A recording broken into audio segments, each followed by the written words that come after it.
Anthony Nolan, you were recognised as UK's #1 CIO. So right now I am a team of 1 in the UK, but Cloudforce is a team of almost 100. There is a ripple effect of that. That is the best legacy I can possibly add, and I learn everything I know about that and beyond: mentoring, supporting, partnerships, about networking. Cloudforce is a 15-year-old organization. The product we have created is a product that enables secure, private, equitable access to AI, to large language models, to generative AI for mid to large size organizations. Danny, welcome to the podcast. It's great to have you on. How are you doing today? Very good. I'm very excited. It's the first time I've done a recording in quite a while. Just to kick it off, I don't know if you've seen the podcast, but the way we like to kick it off is we have a question from the last guest. Ooh. So the question to you is, are you currently nurturing any teams of your own or mentoring others through your work at Cloudforce or beyond? Good question. I'll start with answering that question, then we can put context around that question, as in what does Cloudforce and beyond look like, yeah? So right now I am a team of 1 in the UK, but Cloudforce is a team of almost 100, which has come an incredibly long way in the last few years. We can talk about that in a moment, but so I am working on starting to build a team of my own in the UK. I previously had a team of around 85 people at London Business School, but in a way, I think we're always kind of nurturing, mentoring, supporting people around us, directly, indirectly, and in between. Yep. And fundamentally, I think I spend a lot of time either nurturing the people around me in the US and learning from them equally. Just to be clear, it's a two-way process. But also with clients. I mean, with clients that I work with, they're either CIOs, aspiring CIOs, or people really on the start of their journey. And often you can spot some incredible talent along the way. And then I do tend to lean in quite heavily into that particular space, because often you've got people with just incredible potential but don't get incredible opportunity. In terms of when you spot that potential, like how do you spot that early on and try and give people that opportunity? I don't want to give away all my trade secrets, Kian. I think you know when you know, yeah, is one, okay, but that's gut is not enough, but it's a good starting point. And then it is then validated through action and interaction, right? Responsiveness, sharpness, picking things up, leaning into the gaps rather than going, well, that's not my job, but going, oh wow, there's a gap there. Let me see if I can leave that with me. I'll try and get it sorted. All of those things start to. I think you need to get all of the ingredients right. So you've got the energy and enthusiasm and attitude, but alone, that's like saying you need great eggs to make a great cake. Yeah. Not in my case because I'm vegan, but that's a separate story. So you need great eggs to make. Well, no, that's a really. All right, you need great flour to make a great cake, but you're not going to eat the flour on its own. No. Right. So energy, enthusiasm can only get you so far. Then there's the actual outcomes, the deliverables. So did you get all excited about it, but did you then follow through and deliver? Did the quality of the output match the energy and the enthusiasm of the person that was responsible for that output is another bit. And then there's all of the values. There's the trust, there's the integrity, there's the ownership. All those little tiny things all add up into someone that is, rather than someone is saying, I want to be senior, it's someone who is displaying that aptitude and attitude to become more senior. And just to be clear, some of those people are saying, I want to be senior, but some of those people don't even see it in themselves. And I think that alone, and I've got my own kind of personal experiences in my own career, where someone's kind of lent in and go, I'd like you to do so and so, and you think, what how's this person seeing this potential? Like, I don't see it. So where did they see it from? Where do they get it from? So I think it's all of those things. I think a key factor nowadays, in particular, certainly over the last few years, is a kind of certain level there is a certain level of entitlement. Like, I'm here, so I should be rewarded. I should get a pay rise. Like, I'm here, I'm working for you, so you are then implored to give me all of those things. And I think as soon as you start to think of that way, you're in trouble. Because I don't sit around and expect anything from anyone. I know I'm responsible for my actions, my outcomes, and my decisions, and I will invest in everything that I do fully and completely. And then that, in its own right, then delivers value. That then, in fact, and again we can get into it, but I think that I have found the actions and behaviours that you think you need, or it's opposite. It's often the opposite. And let me just break that down of what I mean.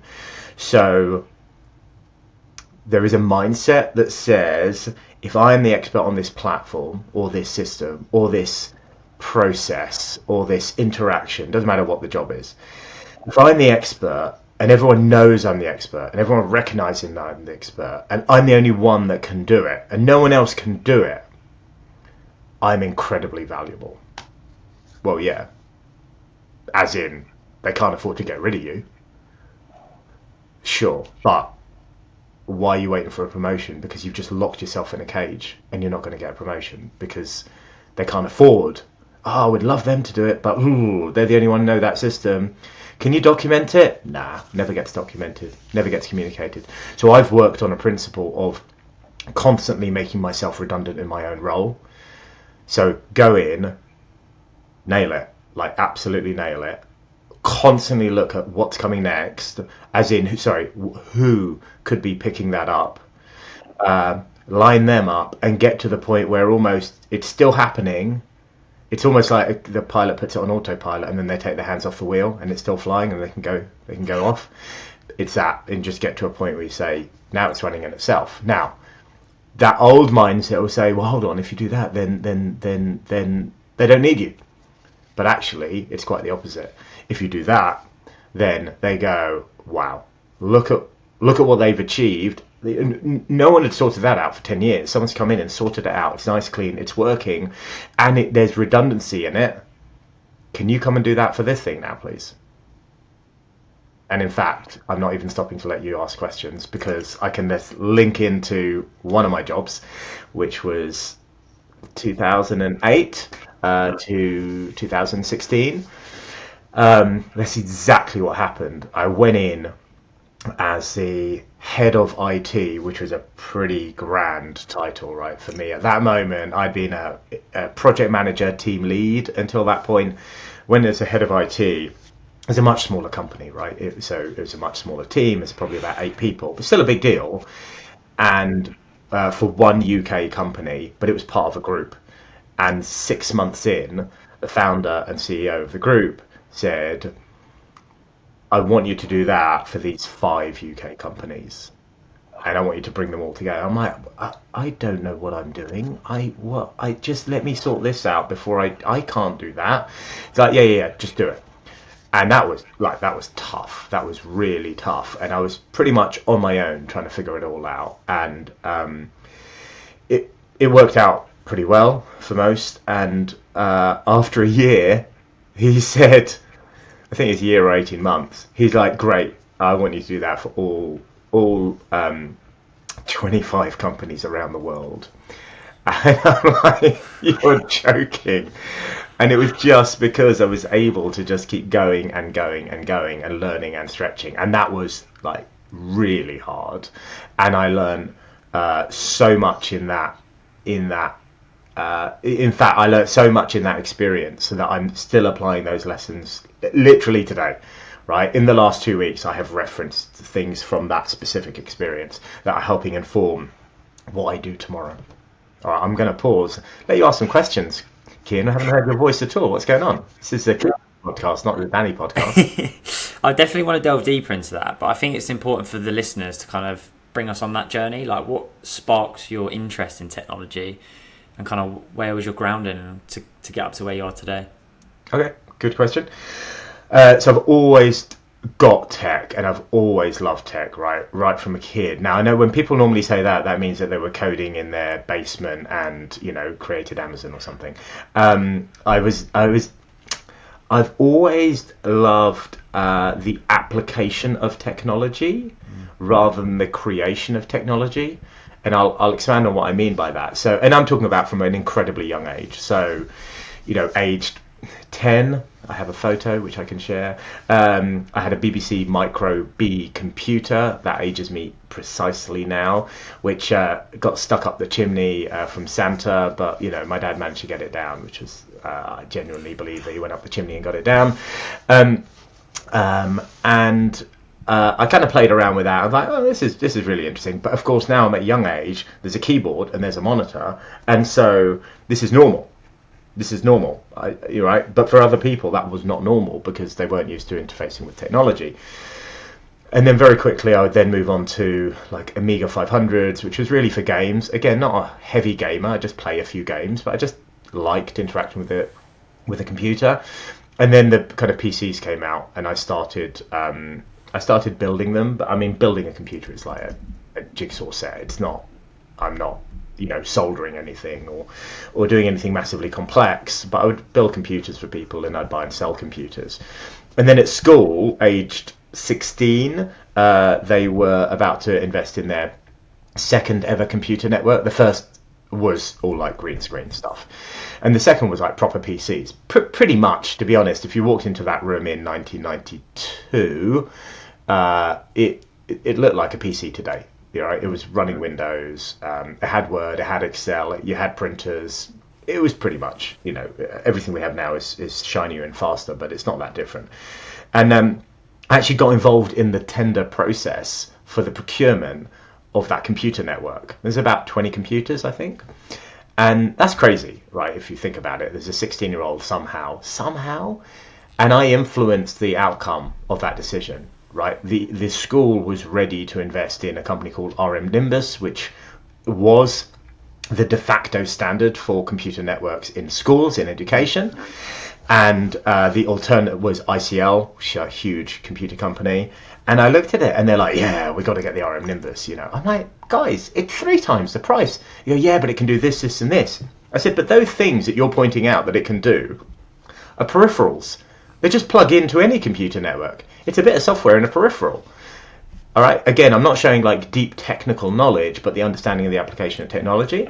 They bought the ICL, regretted it ever. No, they didn't. It was great. And then they asked me to run the computer network. I never had access to the servers. Right. They didn't trust me to have access to the servers because I wasn't technical. But I had a team of 10 other students who took it in turns every day. 2 of them would look after the young kids at lunchtime and so on. So I literally had my name on the door, on the computer network manager, it said. Right, it's pretty insane. So I decided, I'm going to shorten this now, I decided, because you asked how did I get into tech, I did not want to study or work in technology. Really?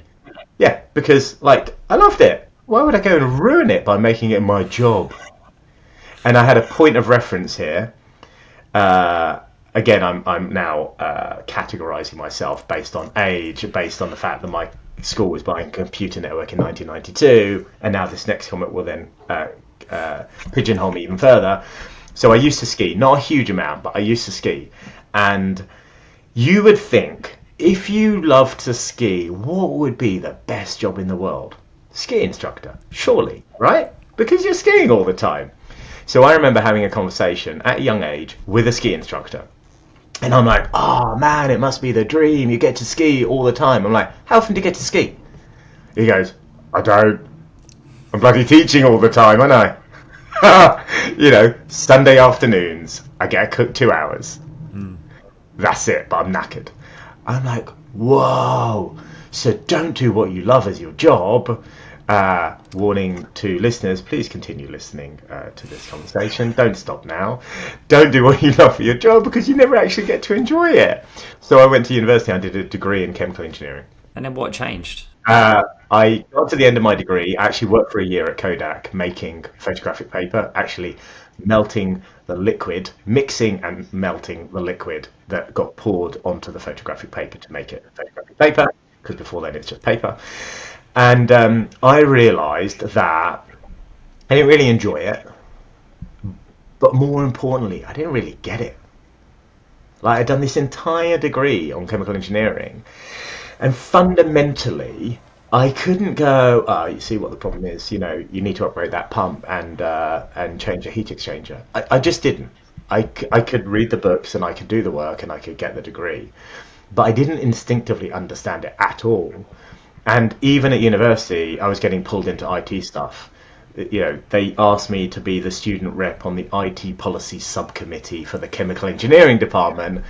And my contribution was, they're like, we're going to need budget to buy more books. I'm like, why are you buying books? Just press F1 and use help. And they're like, oh yeah, we don't need the books anymore. So that was my interaction. So I left uni and I decided I would get a job in IT because I enjoyed it and I understood it.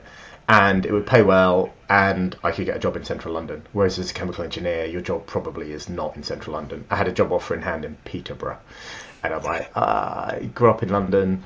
I'm not not leaving London, and nothing against Peterborough, but I was not really prepared to move.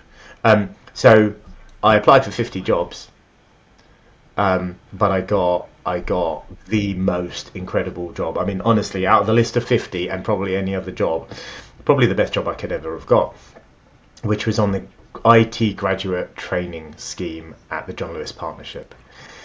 And I went in there and I worked as a programmer for 6 months on COBOL DB2, proper old school mainframe stuff that. Then 6 months as a VB6 and Microsoft Access developer. And again, like, I could develop that not very well. I mean, I wouldn't hire me even at that age, let alone now. And then I did some business analysis, systems analysis, business analysis, project management. And then when I got to infrastructure project management, I found my niche. Like, literally it took about 5 years, not even. Actually, it probably took about 3 years. And at 3 years, I found the space I was most comfortable in. There were loads of people better than me at infrastructure, and there were loads of people better than me at project management. But I looked around and I was completely alone on the infrastructure project management space in the middle, and I got it. I got it well enough to be able to bridge that gap.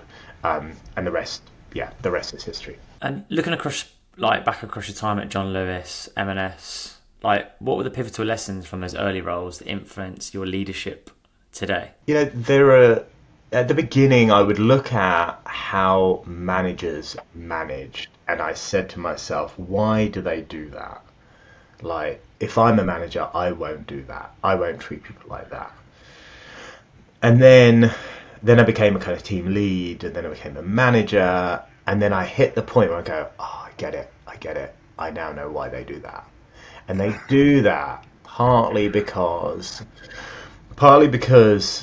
the people are a little bit, lack self-awareness, but also they're trying to manage for the lowest common denominator.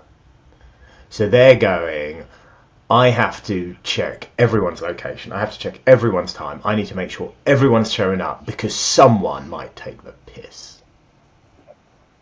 And I just thought, I'm not going to do that. I would rather manage for the middle and the top and empower and so on. And there will then be exceptions, and deal with the exceptions by exception rather than deal with the exception as the norm.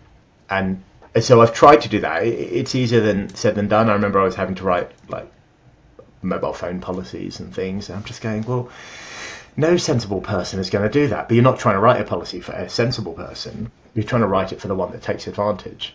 And then one person does take advantage. We'll deal with it. And then when you're in that whole he said, she said, well, the policy didn't say I couldn't do that. That's one. That was like a really, really early one. But I think managing people the way you would want to be managed, empowering them, giving them the opportunity, those types of things really matter. There was probably another one, actually. John Lewis was very good at this, which was really annoying at the time. They would not promote people until that person was already doing the job.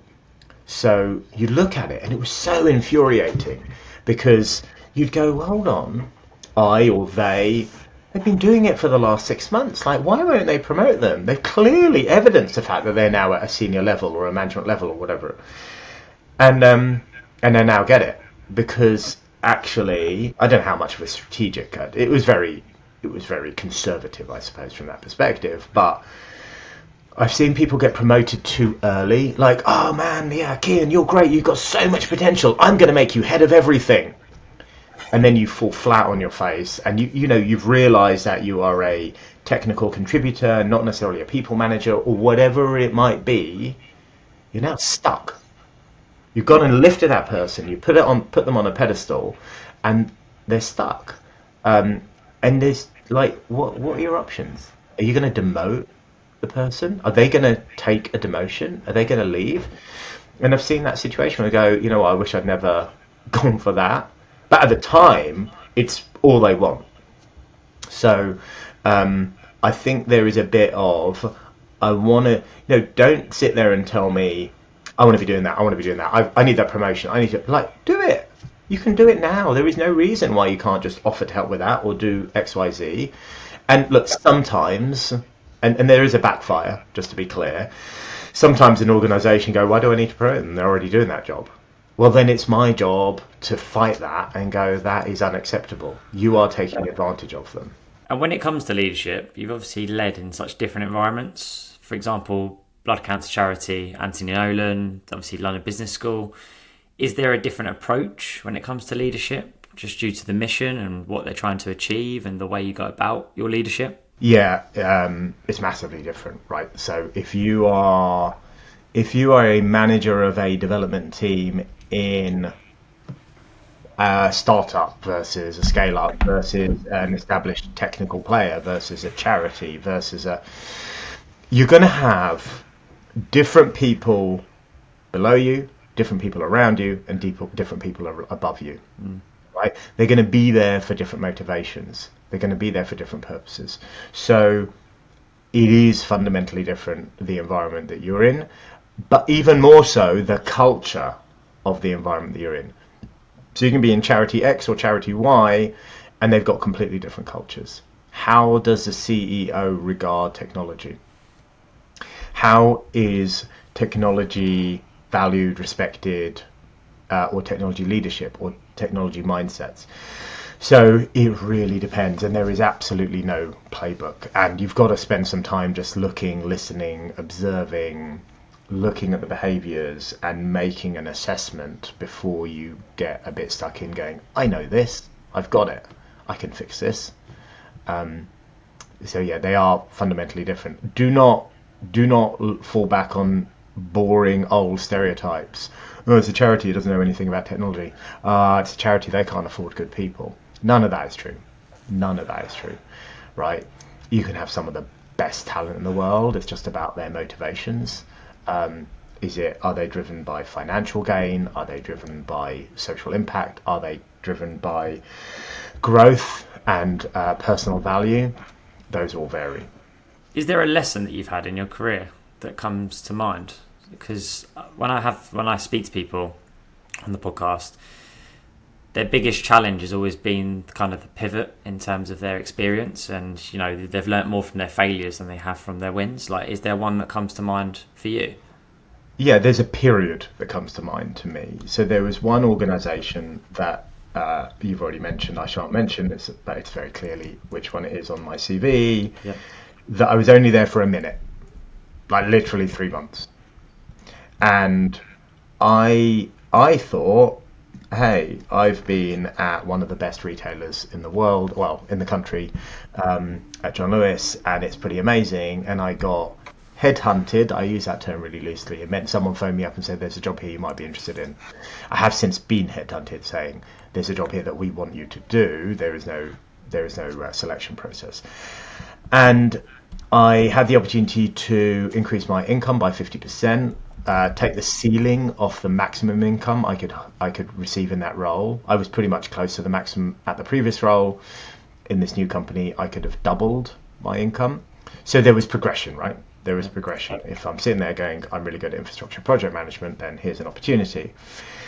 And I thought it's a bit like buying a BMW, let's say. How much do you need to test drive it, right? It's going to be an amazing car. Surely it's going to be an amazing car. It's a BMW. You can just get the car. You don't need to test drive it. Well, I got into that BMW and it was not an amazing car. It was problematic at that moment in time. And I will still have nightmares about how problematic it was, because I literally quit without a job to go to 3 months in, which was insane. And I learned so much from what they were doing so badly. Again, I'm not exaggerating when I say I am pulling lessons from that experience in 2008 to this day, literally last week, pulling specific experiences. They were trying to do everything in such a technically correct but actually terrible way.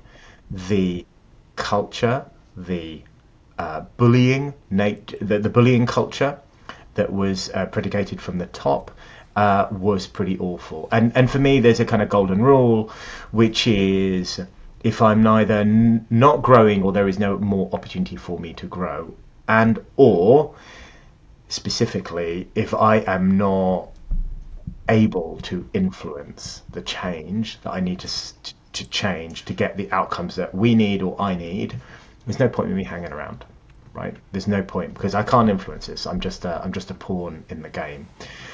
And so it's time to move on. And that was based on like detailed conversations with technology leadership, with the people team, and even the people team were just saying, no, I get it. I see the problem there. We can't help you. Our hands are tied. So I got out, but I learned so much. It was incredible. I felt John Lewis was a bit of a, this is again 1998 to 2007. It was a bit of a bubble.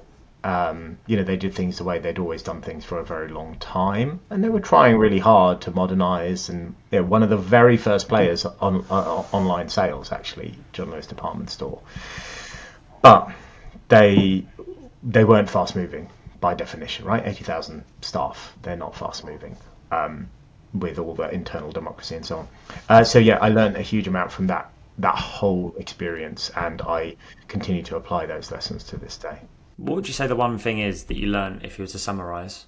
And you've mentioned you shared it recently to people in your team.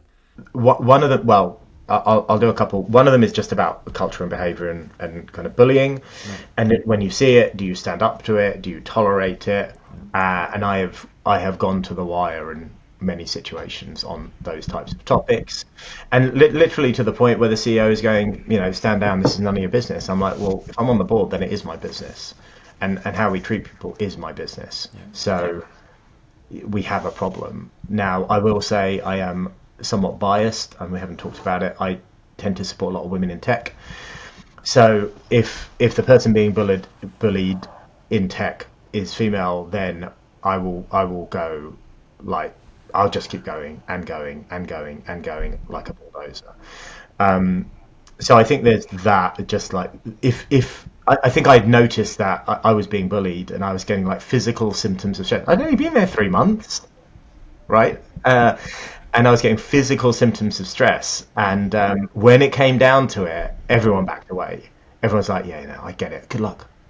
Not like, what the hell? That's totally unacceptable. Let me have a word. That didn't happen. I'm like, well, I'm going to be the person who's going to lean in and say, let me have a word, because I value my values more than I value my role or my job, right? And I appreciate that is an incredibly privileged thing to say. That's saying that I'm prepared to risk my income stream for the benefit of somebody else. But I'm lucky that I'm able to take that kind of risk, right? And that's not just luck, right? That's also conscious. Those are conscious decisions. At that moment in time, I had a decision in this specific scenario of whether I put an extension on my house. And this sounds like I'm going off topic, but honestly, I'm not. I had a decision at that moment in time, do I put an extension on the house? And I looked at the numbers and I just went, I have an affordable mortgage and I have a perfectly decent 2-bedroom bungalow here. If I put that extension on my house, I will have a not unaffordable, but stretched mortgage, I'd have an extra 2 bedrooms. Sure, I don't need an extra 2 bedrooms, but both my wife and I would be completely dependent on our income streams to cover that mortgage. And I went, you know what, I think it's more important to have that flexibility and independence than it is to have an extra 2 bedrooms. And I now, to this day, regret not having those 2 extra bedrooms because I'm stuck. No, it would have been so cheap if I'd done it then.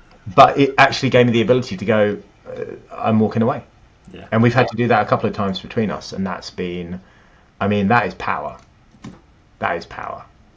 Otherwise, you're a victim. 100%. Be the change you want to see. One thing I want to touch on is at Anthony Nolan, you were recognised as UK's #1 CIO. What did that transformation look like behind the scenes? And what did you learn about leading change in a values-driven organisation? Well, someone always brings up the fact that I was #1 CIO in 2020. It's usually me, but thank you. Thank you for mentioning that. No. All right, so that was a hell of a shock, can I just say. So I had for a while gone, could you imagine being in the top 100 CIOs? Could you imagine being there? Oh, that would be so cool. That would be so cool.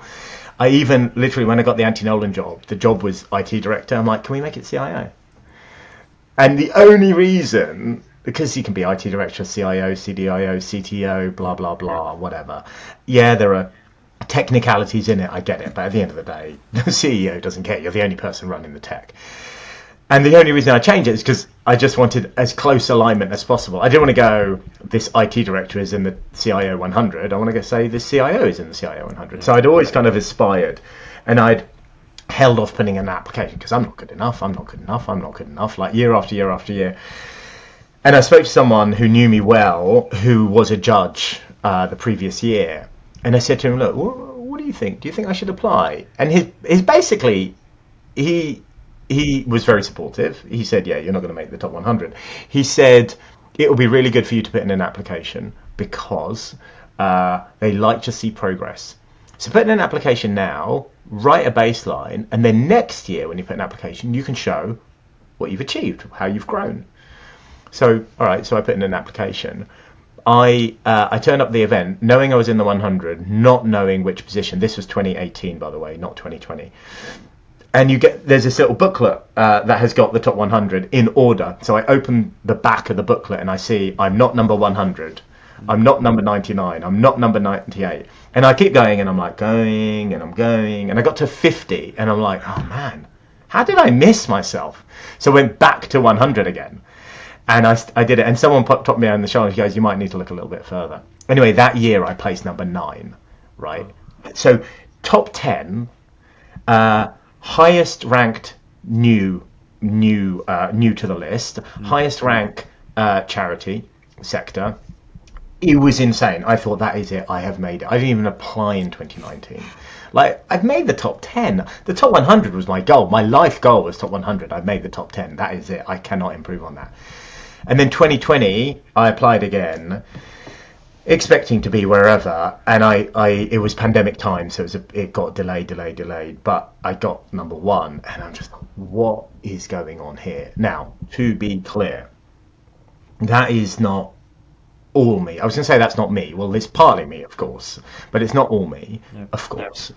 It was a combination of a few things. It was a combination of the fact that we had a small team of about 20 people, yet we had fully migrated to the cloud. We had initiated a good data strategy. We had tightened up our cybersecurity. We were retraining existing staff and recruiting career changers.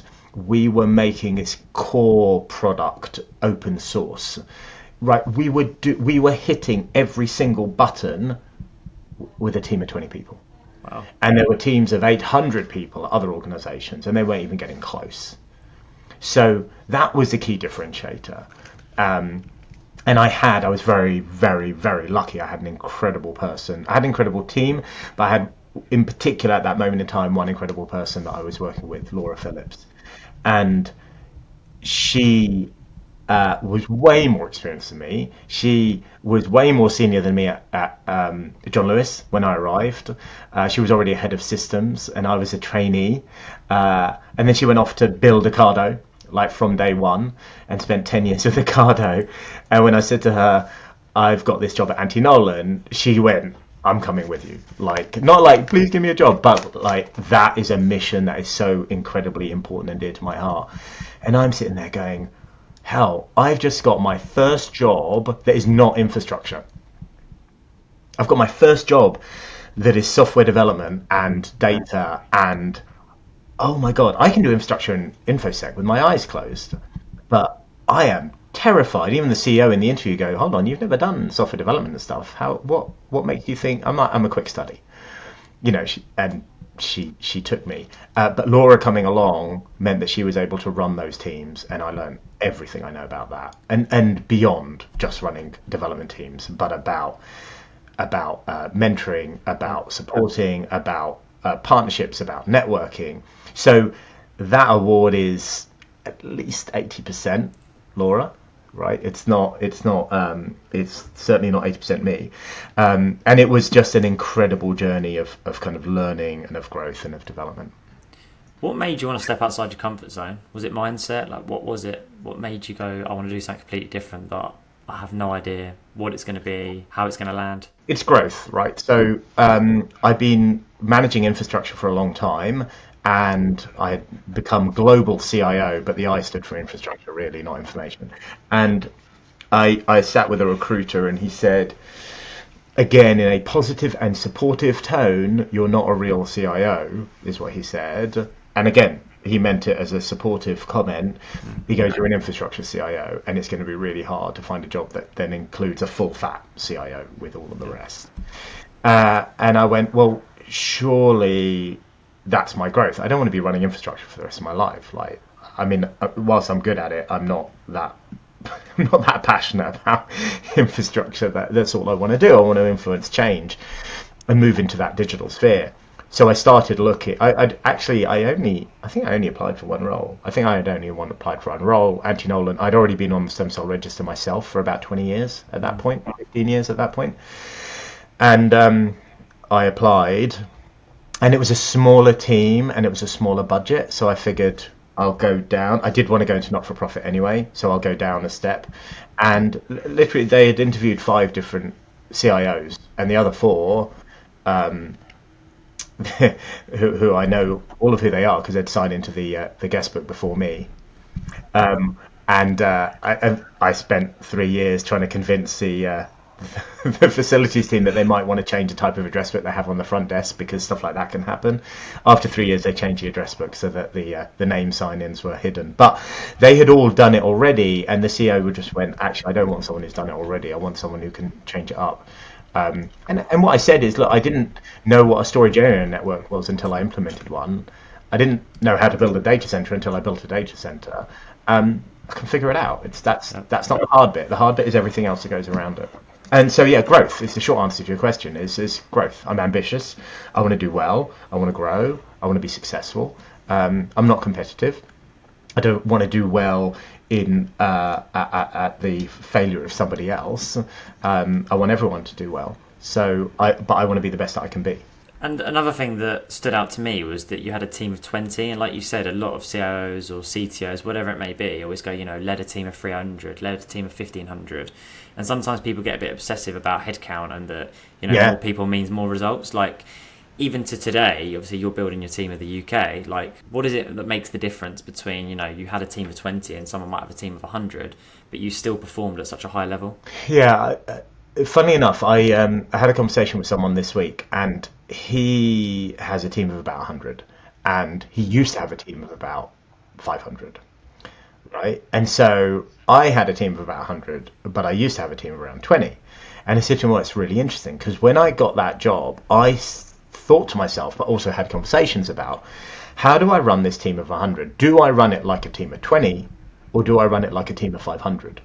Right? Because you know that if it's a team of 20, you know everyone's names and you know their kids' names, and you have time for relationships and building direct trust and so on. That's what a 20 looks like. If you're at 500, you can't do that. But if you're at 80 to 100, you could, right? You can know everybody, you can get them to know you, you can have a personal relationship with many of them and so on. But I asked myself, should I run it like that, or should I run it like a team of 500, which is you can't possibly know everyone. So you need data, you need metrics, you need dashboards, you need KPIs, you need indicators, you need really strong managers, etc. You always need strong managers regardless. In the end, I ended up running it like a team of 20. That was really high overhead, like really high overhead. I'm not necessarily built to run it like a team of 1,000, because a lot of what I do is about that kind of relationship. So I think it's important that you have these kind of really strong players. I mentioned Laura. There were others just like Laura, Margot being one of them, and those people are worth their weight, times 100, like literally. And so your question, as I start to build up my team now, funny enough, when I tell people about my new role, they're like, how big's your team going to be? I'm like, well, why is that relevant? One, but why is that? That's not the point. How about you? 30, 50, 100? It's like that is not important. Actually, the smaller the team, the better the revenue generation per head, right? That's efficiency and that's outcome. But if I hire well, then I won't need to hire many.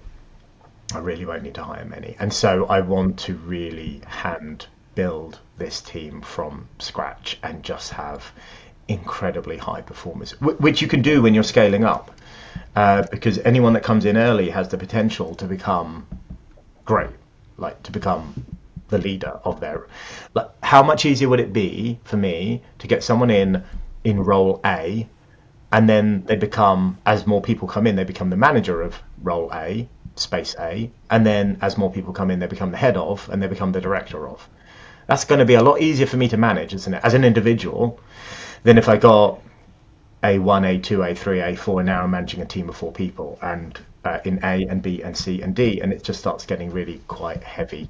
And then I'm dealing with escalations. I don't want to deal with escalations. Once I've got someone in that's good, then they can own that and drive it. And then I can put all my investment in supporting them and growing them. And at London Business School, you champion digital data and cybersecurity. What do you think a successful digital transformation in education looks like from your perspective? I mean, education is hard. And it's not hard for the reasons you think it's hard. Well, I don't know. It depends. What do you think is hard?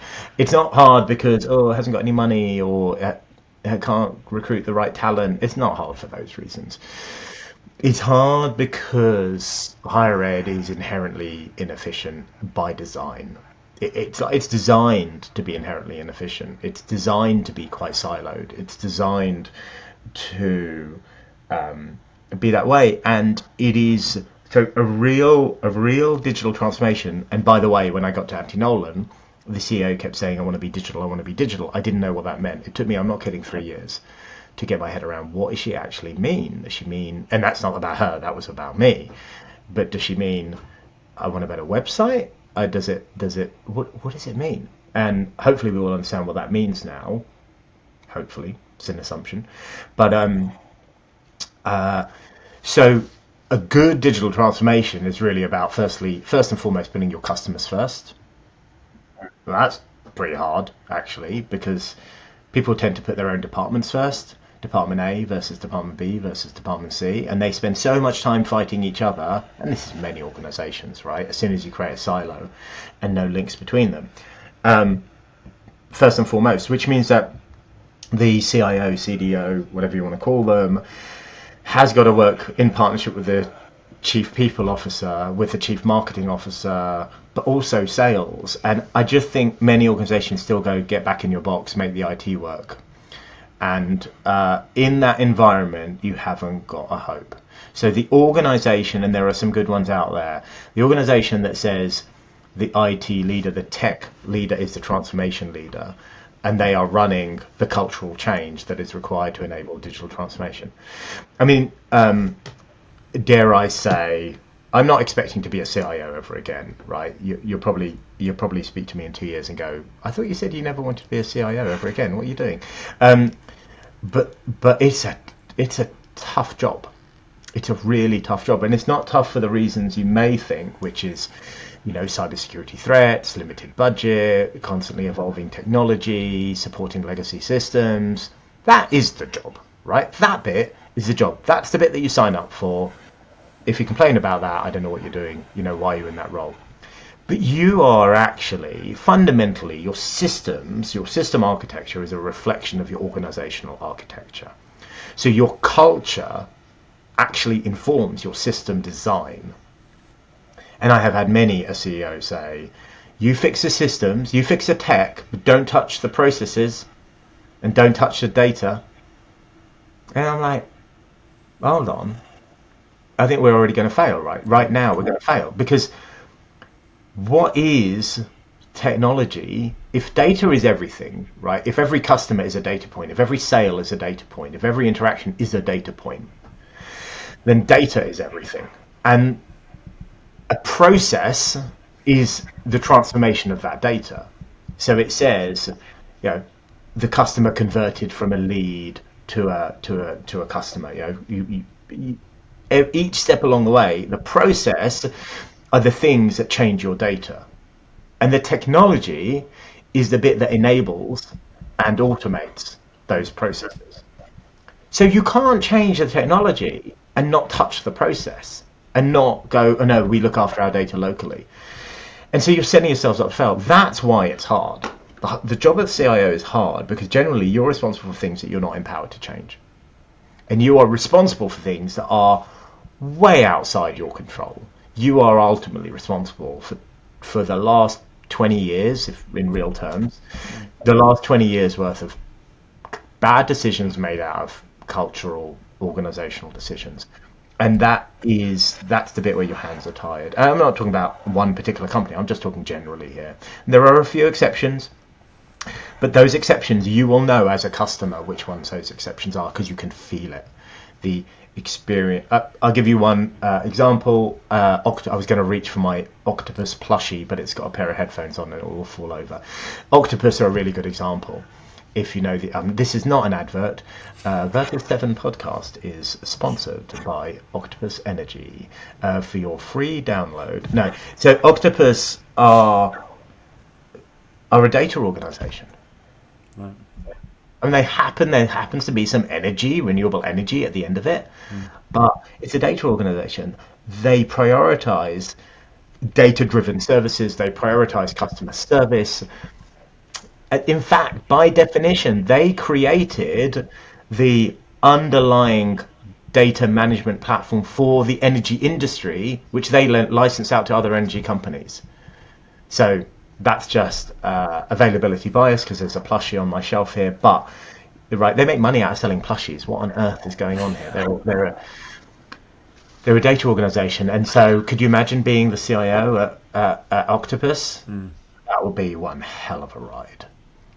But most organizations need to look introspectively at themselves and at their culture and the empowerment and the positioning, and that's really hard.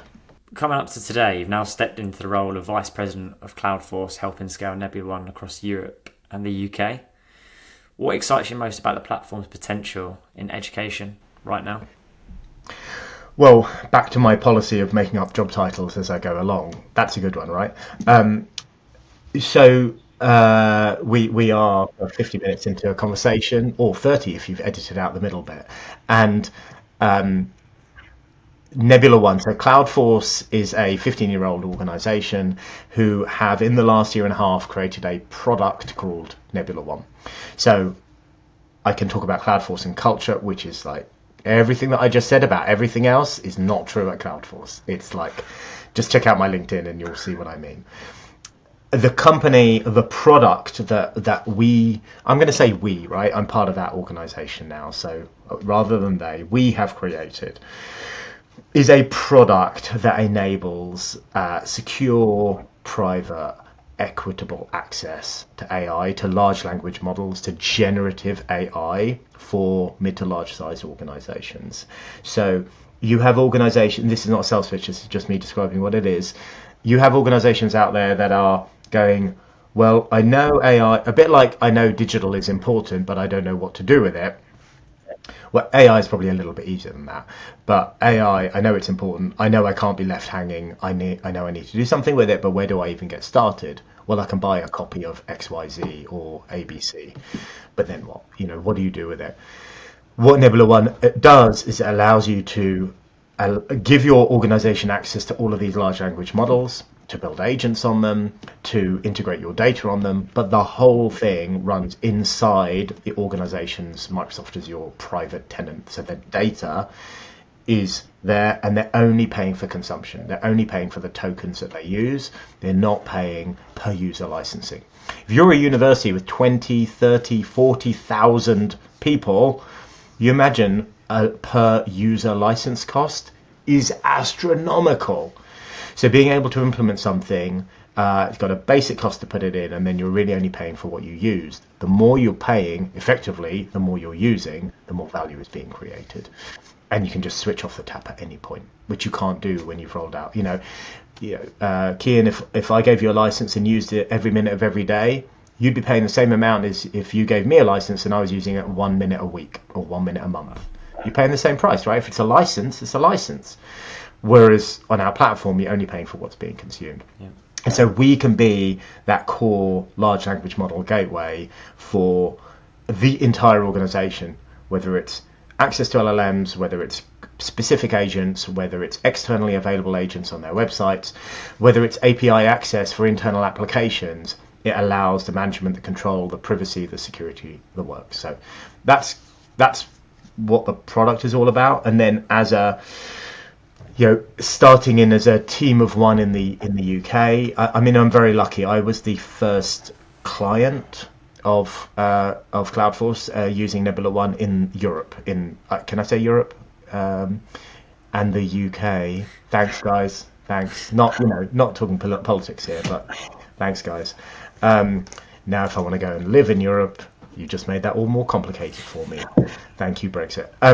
So I was the first client, which means in real terms, I have been on this journey for a year, for exactly a year. So one of the earliest adopters in the world, the earliest adopter in Europe, I know the product inside out, back to front. And you know how people might say,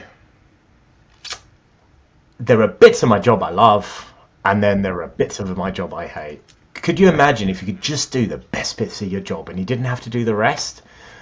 That's what I've done. I got to the point where for a few months, this was the best bit of my job, was rolling out this platform, branding, configuring it, building agents, exploring the potential of AI, enabling people. And I figured I could actually do just that and not have to do all the other stuff I just described about being a CIO. And that's what I've done. And I've entered an organization that has a truly unique culture. And when I say truly unique, if you look at startups or scale-ups at that same point in time, you look at Uber, Netflix, Spotify, Airbnb, their culture would have been aggressive, it would have been toxic, it would have been cutthroat.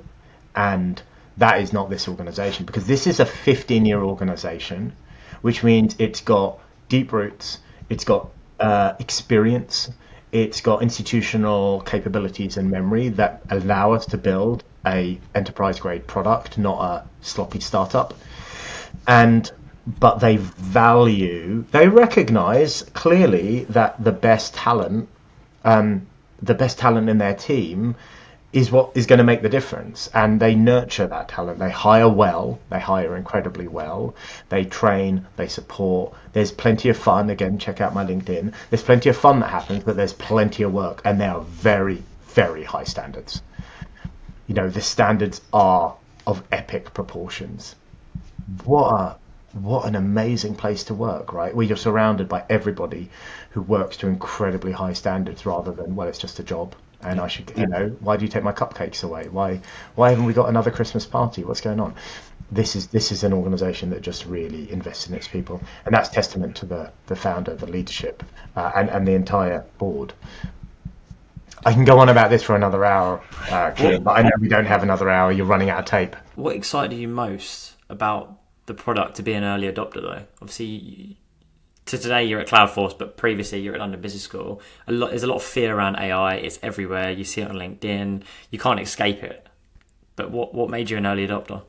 Well, you can't escape noxious gases in the air if you live in central London, but whereas at least AI has the potential to bring some benefits to your life as well. What excited me was AI was happening, right? I assuming I live to 100, I am about to approach middle age, and I saw AI as the tidal wave of technology that has overtaken me, and that now I'm on the back foot. And this was August last year, by the way. I'm on the back foot. I am not going to, I'm not going to be able to catch up. I don't really understand it. A bit like blockchain, right? And then in August, I tried building a custom GPT myself, and I went, oh my god, all this hype is so bloody easy, right? This isn't hard. It's a word calculator. That's all it is. And it's going to make mistakes, unlike a real calculator, because words are not absolute like numbers.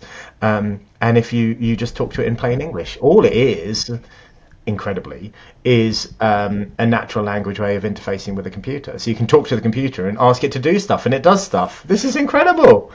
But it took me a couple of years to realise that. I know I'm pretty slow off the mark. So I just went, well, everyone's going to be using this. How are we going to make use of it? And when I discovered Nebula One, I realised I didn't have to make this enormous investment in another product, and all of a sudden I could make it for a fraction of the price accessible to everybody. So that equity of access was huge. And then the privacy, because it's in my data center, so I can interact with my own data and not have to send it to the outside world. The security is taken by default, right?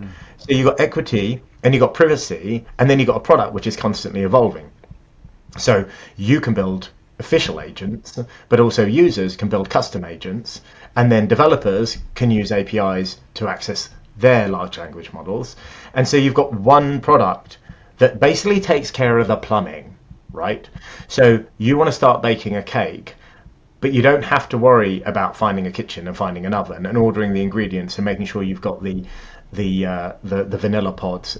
You can walk in, everything's laid out, start baking, right? And when you run out of flour, there's more flour. Don't worry about it. You focus on the baking, and that to me is what it is. Someone has taken care of all of the hygiene, and now you can go in and now you can say, okay, what is the art? What can you imagine? Now create it. That's absolutely huge. Fundamentally, the whole platform is powered by Microsoft Azure. So it's powered by Microsoft Azure AI Foundry, which is phenomenal engineering, but a bit complicated. So how do you harness that? How do you harness that complexity if you don't have tons of data engineers and AI engineers and infrastructure engineers? The abstraction of all of that is what makes a difference. What do you think is the biggest misunderstanding with AI? Because there's a lot of fear mongering you see online as well. Like, I mean, I don't look online. I mean, fundamentally, I'm not on social media, and I don't watch the news. And how are you going to sell column inches? That's old fashioned, isn't it? Column inches. How are you going to make tomorrow's fish and chip paper if you don't spread fear and anxiety? Yeah. And look, I mean, don't get me wrong. Nation state can try and attack, phish, cyber hack, whatever, people using AI. Well, they have thousands of people doing that now anyway. And I was at a barber last couple of weeks ago, and he says, yeah, but isn't it dangerous? Literally, as he was taking a cutthroat blade and bringing it towards my neck. And I'm like, mate, that's dangerous. Are you going to put it down? Yeah. And of course, he's like, oh yeah, no, it's about how you use it. And sure, we need to do more regulation, and there will be ethical issues. Of course there are. But you know what is dangerous? A missile, a nuclear warhead. They're just dangerous, full stop. But most of these other technologies, a car can be a weapon, a knife can be a weapon, AI can be a weapon, all of these, right? So you need some regulation, you need some protocols, and you need some whistleblowers and all of those things. But also, a nuclear warhead can only bring around devastation. Global warming, which apparently has now been resolved. So thank you, Your Holiness Trump. But global warming is problematic. All of these things, right? Gun crime in America is problematic. All of these things are problematic. AI has a potential to help solve global warming, to help create new drugs, to help XYZ, right? So, yeah, you can do fear mongering if you want, and it's not to say you can't do bad things with it, of course, but you can do bad things with lots of things. Yeah, see it as the enabler. One thing I want to touch on, because I know we're running out of time, but you've been a visible advocate for inclusion in tech, from launching the LBS Data Academy to sponsoring Proud at LBS and mentoring through Elevate. I know you touched on women in tech as well, which I know you're a bit advocate of. Like, what's the practical steps that's made the biggest difference to shifting representation in your teams, and maybe any advice for other leaders? Advice for other leaders: you don't have to do anything if you don't want to, right? If you don't see that there's a problem, then maybe you're the problem.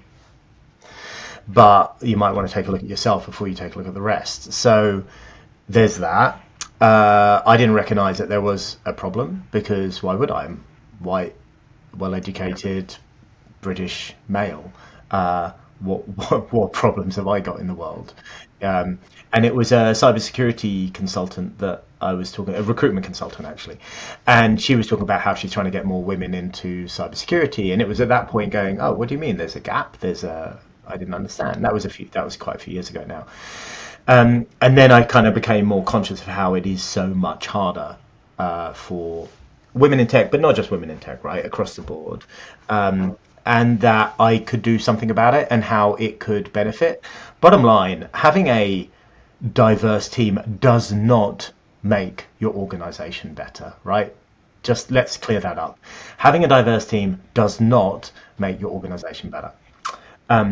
But having a good team can make your organization better. And having diversity in a good team can make it even better still. Right. So let's not go. If you have the right balance of ethnicity and gender, etc., then that's not it. And let's not focus just on those things, because there's all sorts of diversity. So you asked about practical steps. Well, step one is recognize that there's a opportunity to be better, fundamentally, and then make sure that plays into absolutely everything that you do, every interaction that you have, every hiring practice that you have, every promotion opportunity that you have, how you communicate, how you present yourself. It's everything, right? It's not, well, I've recruited a woman onto my team, so I'm good, right? And I managed in my last two departments get my technical team to 50% female from probably 10% female. And great. That's a great start. That's not worthy of an award, but it's really creating space, creating trust, giving opportunity, making sure you get. I mean, I talked about Laura. I talk about an incredible female role model in tech. Right? What a difference. And I am often uncomfortable with the fact, right? I could have a 100% female team, but if I'm the CIO, then it all feels a bit wrong as well. You're like, hey, I'm only going to recruit brilliant, but actually. So Karen Bates has replaced me at London Business School as an incredible Chief Digital and Information Officer who has I guarantee you there were no handouts here. This is someone who absolutely owned it and was driven and put in the hard yards to achieve it. And the comment I made about John Lewis, making them do the role properly before, she'd been doing it for the best part of 6 months plus, to the point where she's always going, hold on, I'm doing this job, what's going on? I'm like, you know what, it is my time to step away because you've got this, and you don't need me. And quite frankly, does the job better than me. If I were recruiting for the CIO of LBS right now, I would recruit Karen over me any day of the week. 2 last questions. Looking ahead, what kind of legacy do you hope to leave, both at Cloudforce and across the wider tech community? The legacy is an interesting one. Like, what does that really mean? I was at Said Business School yesterday, and the word Said got mentioned again and again, right? And so Mr. Said has a legacy of a Said Business School.